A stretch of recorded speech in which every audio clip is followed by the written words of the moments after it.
All right, so here we are, episode 26, and I'm calling this one the new job.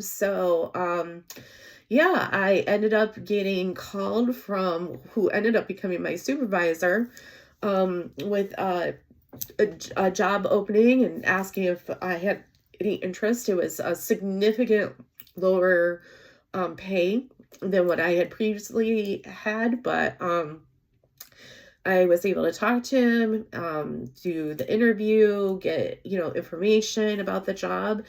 And, and one thing I really felt good was I just had a good vibe from who ended up becoming my supervisor. The work, was not really my wheelhouse, but I knew it was something I could, learn how to do. It's very logically minded type of work, but I knew that I could do that and that it would give me good work-life balance. And so when the job was offered to me, I said yes. And like I said, it was a significant pay cut, but my supervisor had explained that they like to promote within, which was something that I was not seeing in the other organization that I was at. So I was like, okay, I'll take a chance on this. And I thought to myself, if it doesn't work, I'll just keep applying for other jobs. But spoiler alert, I'm still there 2 years later and absolutely love the work, love who I work for, and do not at all regret that I took this job, and slowly continue to be promoted. And pretty soon I'll probably be about where I was when I left my previous job financially. So it's worked out great. Yeah. But at this particular time, this was around, let's see, I started that job in December of 2022. In the meantime, my my husband had started complaining about his job, you know, feeling like they weren't treating him right. He couldn't be promoted, all this stuff. And so he was discussing wanting to leave that work and get his CDL slash trucking license. At this time, we still had to have a lot of financial help from my family. God love them. And, even though I was feeling mentally better and happy, and I had no more work complaints. And even my husband and I felt closer to him because I was feeling more happy. Because I was feeling happy, it just made everything else just, work, as they say. But we were still struggling. And I hated the fact that I was having to borrow money from my family. But, it was what it was. And thankfully in December when I got my job after, about a month, I was able to start bringing in money. It was less. So we had to really start thinking about what we were going to do, with that. Around this time, it had been, a while. So I think I started asking him, when do you think we're going to be able to remarry? Did he have a timeline?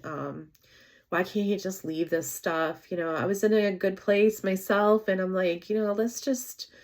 please, can we just have you leave this stuff behind and we can just be a family, and, you can get your truck driving license and we can just start off on a new foot. But it was always, no, I can't leave it, because he was worried that something would happen to his own family. So in the summer of 2023, he starts talking about possibly just getting a van and doing deliveries. Like, I guess that's a thing. He thought maybe he'd make more money doing the van and doing deliveries, or buying like a diesel truck and a flatbed and doing pickups and deliveries than doing the CDL license. And, I had seen how much he had helped support me in my mental health crisis in 2022, that I wanted to be able to help him.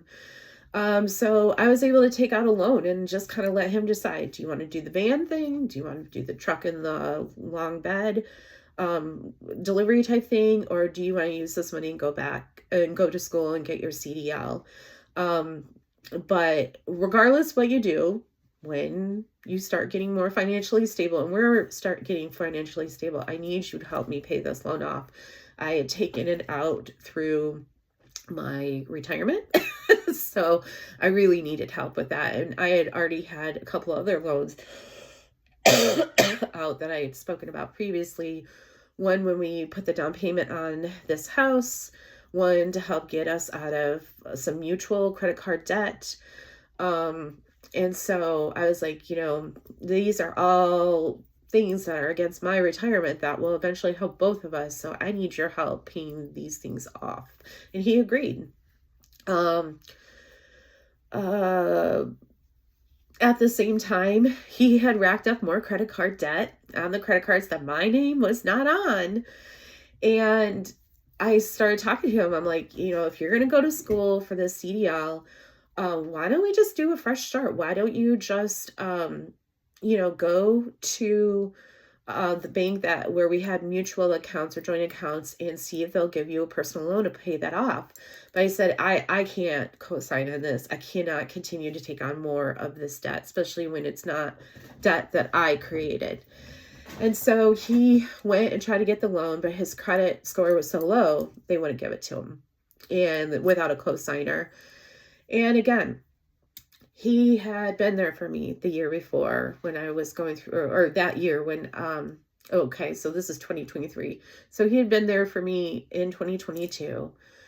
I was in a good place and I was happy and I loved him. And even though we were not legally married, I still looked at him and followed my vows as if we were still legally married, because in my mind, I didn't care if there was a paper or not. We were still husband and wife, and I loved and supported him and was loyal to him and wanted to support his dreams. And so I said, okay, I will co-sign on this loan. And it was, when it's all said and done, an $8,000 loan for his credit card debt that my name wasn't on any of the credit cards. So at this point we had that. And then I had just taken out a loan to pay off some mutual credit card debt for a credit card we both had in our name. Plus I had taken out a big enough loan to give him money so that he could go to school. But with the caveat that when things started to get better financially, he would pay me back. And so I could pay off that debt. So I co-signed on the loan. And in 2023, my grandma unfortunately passed away. And that was really sad. And he did not travel with me because we couldn't come up with the money at the time, of course, doing all these loans, having my family still help us. So my daughter and I went up for the funeral, and and that was when I really started seeing and thinking about the fact that, with this, my grandma's not going to be able to help my mom financially anymore. So I can't keep, asking my family for money. And so that was starting to kind of weigh on my mind as well.